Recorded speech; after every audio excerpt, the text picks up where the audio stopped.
Saan ka na naman pupunta, Tito Pao? At nasa port ka na naman ng Lucena naman ngayon.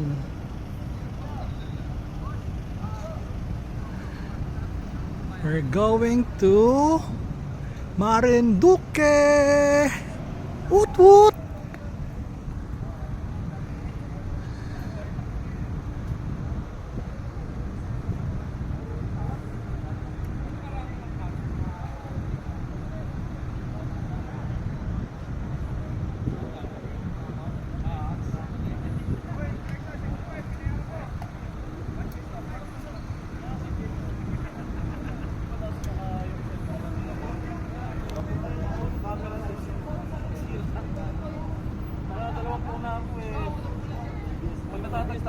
Yan yung mga kasama natin. Hindi nakita. Doon naman tayo mamamasyal. Oh, sa ulo lang dumating kanina. Naligaw siya, naligaw.